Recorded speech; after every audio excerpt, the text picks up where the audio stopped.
Assalamualaikum and greetings to everyone. My name is Mirza Thaqif bin Abdul Rahman.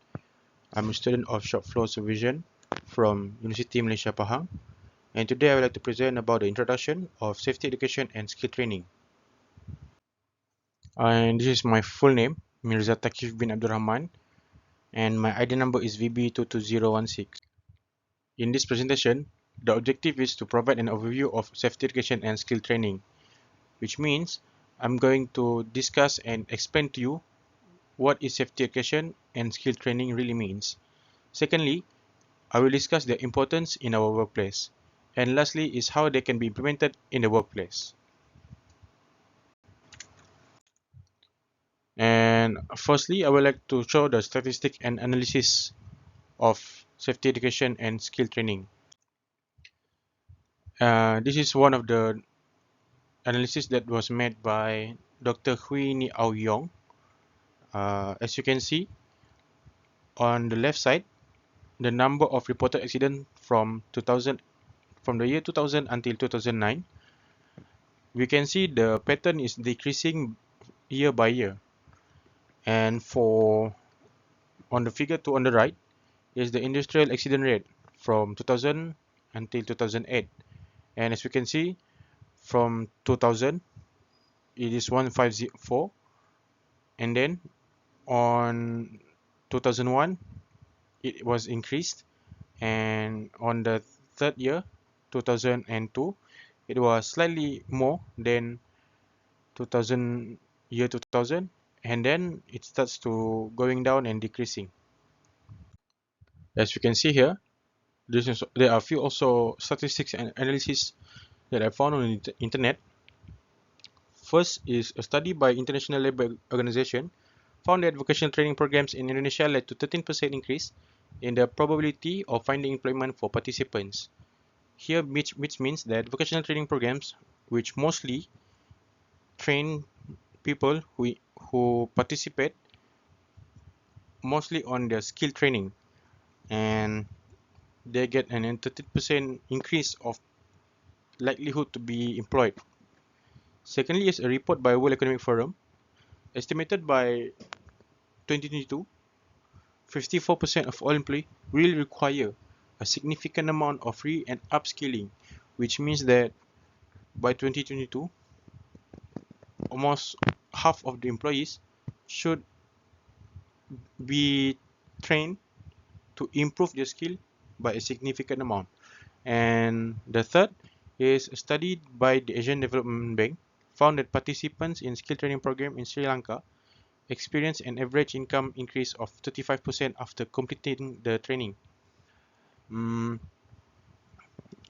a study of by the Asian Development Bank, participants who skill training, they get an increase of an average income by 35% after joining skill training. The fourth is the European Commission estimated that by 2025, around 85% of jobs require high level of digital skills. Encouraging individuals to engage in ongoing skill training and upskilling can enhance employability and adaptability to changing job requirements. Here, it says that around 2025, 85% of job needs us to be digital, high-level digital skill. We know how to use computers, phones, and softwares. And lastly, is a report by Burning Glass Technologies. They found that in US, digital skill job posting grew by 30% between 2014 and 2019. Skill training initiatives focus on digital literacy, coding, data analysis, and cybersecurity. It can help individuals to seize opportunities in the digital economy. So now let's actually start from the introduction to safety education and skill training. So what is safety education? Safety education is basically means that knowledge, skills, and understanding of what can cause hazards and how to make ourselves safe in the workplace. It also means that the process of teaching individuals on how to prevent accidents, injuries, and other safety-related accidents. So what is skill training? Skill training is a teaching or training on the specific skills that employees need to perform their job safely and effectively. Skill training is an employee-provided program. It teaches uh, employee to equip the knowledge and attributes necessary to carry out their duties at optimal level. It is also to re-educate or retrain employees whenever, let's say, hybrid car came around, which is quite new. So that's how the skill training works. It educate and retrain employees about new technology or process or anything that is uh, advanced. So why does safety education and skill training is important? First, it is to make sure that individuals or employees stay safe and perform the job duties effectively. Secondly, it also helps organizations reduce the risk of accidents and injuries, thus improve productivity and job satisfaction, and ensure that they are compliant with the safety regulation and law. So let's go more detail on what is safety education. Let's talk about the importance. So the main importance of safety education is it contributes to a safe and healthy way of life. Secondly, it also protects against unexpected or untimely death, which helps to give employees more peace of mind. Thirdly, it helps in promoting longevity. It either be the longevity of the employee's life or the company's reputation. Next is it helps the development of an advanced and civilized society so that ev- the society will always be up to date with the latest technology and improvement in the world. And then it is also to promote the development of a strong and enduring personality. And lastly, it helps in preventing people from spending unnecessary expenses. Let's say like uh, if someone get injured or an employee get injured, mostly it will be covered by a company, the company itself or the insurance agency, which makes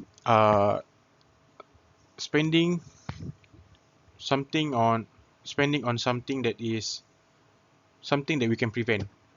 And for example, safety education has helped reduce the number of workplace accidents and injuries in the construction industry. It has also helped reduce the number of car accidents by teaching drivers about the dangers of distracted driving. As what I showed in the first and second slide about the statistics, this is one of the example. So what are the types of safety education available? So there are a few types of safety education at the moment. The first is workplace orientation. Secondly, fire safety and emergency procedures. Thirdly is first aid. Next is health and safety. For example, risk assessment or accident reporting procedure. And next is also welfare facilities. Number 6, safe use of workplace tools, machinery and equipment. Number 7 is risk assessment. And lastly, the maintenance of or storage of personal protective equipment, which means that how we want to maintain the quality of the PPE so that we can use it for a long of time for a very long time, and how to keep it in good condition. Nextly is safety education settings. So where does safety education was be done? So first is classroom training. Classroom training basically means like the way we learn in our class during at school. It is a train education in teaching individuals in a traditional classroom environment. The benefits of classroom is always for allow interaction between the instructor and students, but it may be less flexible compared to online courses. For example, oil and gas company provide safety courses for the employee through this type of style training. Next is online courses. This is quite common, especially in the COVID era. It is involved teaching individuals via the internet, also like video calls or videos. It is maybe more flexible compared to classroom settings, but it will have a little bit of restriction in terms of interaction, as there are one instructor, but there will be many individuals who are joined it, and it's hard for the instructor to communicate with individuals who join the training or education course. For example, healthcare organizations use online courses to teach employees about the patient safety. Next is on-the-job training. It involves teaching individuals while they are performing their job duties. This kind of training is actually very effective because the employee will learn while they are doing the job. For example, the construction industry use on-the-job training to teach workers how to properly use the equipment and how to avoid accidents. Now let's jump to skill training. What is the importance of skill training in the workplace? First, it ensures that individuals have the knowledge and skills needed to perform the job safely and effectively. And the highlight is here is to perform the job safely and effectively. Secondly, it represents a good opportunity for employees to grow the knowledge base and to improve their job skills so that they can become more productive and effective in the workplace. Lastly is to improve an employee overall qualities, either it be soft skill, the way they talk to customers, or the way they do the job.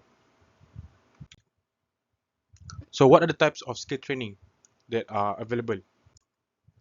The first one is job specific training. The types of specific training, this skill training, is that the employee or individual will be teach the specific skills they need to perform the job duties. Let's say uh, a technology company use the, their employees on how to use the latest coding software. Secondly is leadership training. Basically, this is more for supervisors or boss. It's an it is a training that teaches someone to be an effective leader. For example, food and beverage company provide leadership training to a recently promoted supervisor so that he or she can be a good leader for the team. Lastly is soft skill training. Some might think this is not important, but actually this is one of the most important skill training that should be trained to employee. It is a teaching that teach individuals important life skill such as communication, teamwork, also problem solving. For example, retail companies provide on customer service training on how to interact with customer effectively so that they can have interaction with customer as efficient as possible. And what is the safety education and skill training impact? So the impact of safety education and skill training on employee. First of all is safety awareness. It will improve their safety awareness. Uh, Such as safety education, it will educate employee on what will cause common hazards and how to prevent them. Secondly is enhanced competence. For skill training, it improves the overall productivity, efficiency, and job performance, which makes uh, the employee become a better employee, can provide more for the company, and improve their likelihood to be promoted. And and the thirdly is improve career prospect. Training enhance the marketability and, as I said before, their likelihood to be more advanced in their career. Next, the impact on organizations.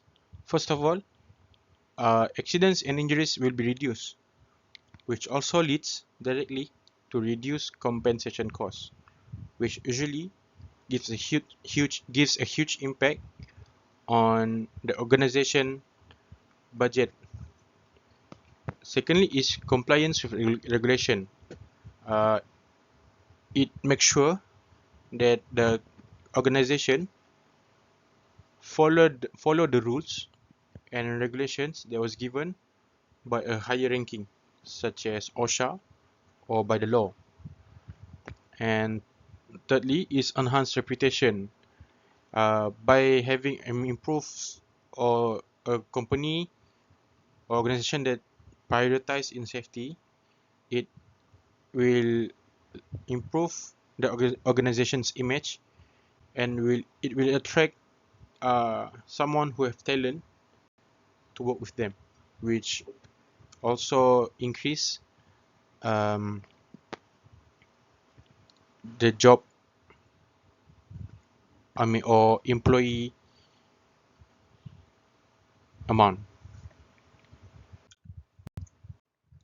So what are the challenges and solutions that will be faced by organizations and employees? So one of the challenges is lack of resources, and the solution would be providing more resources for training programs, which might sound bad, but actually it will be a very good investment in the long term. Secondly is a resistance to change, especially employee. They most of the employee doesn't like to change or learn something new. They like to stay where they are. So the solution would be communicating with the employee on what is the benefit of training programs such as safety education and skill training. And the third challenge would be the difficulty measuring the effectiveness of training programs. Let's say someone or an organization send an employee to go for training, but when they came back, it is hard for us to know, does the investment for training the employee worth it. So the solution would be developing clear metrics for measuring the effectiveness of training programs. Like, let's say we see how an employee can uh, build a car, and after they came back from training, we see how quickly they can be in make the car, or maybe how more cleaner or better the quality that they do. And the importance of evaluating the effectiveness of safety and skill training programs. It allows organizations to identify area of improvement and ensure that the training is achieving its intended outcomes.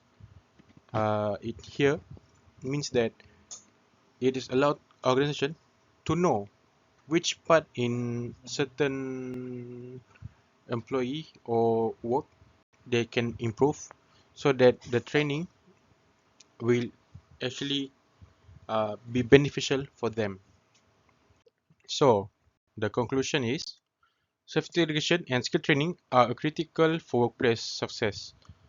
These programs can reduce accidents and injuries, increase productivity and job satisfaction, and also ensure compliance with safety regulations.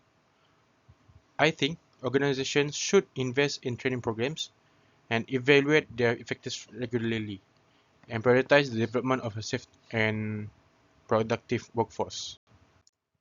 Thank you. That's all from me for now. See you again next time.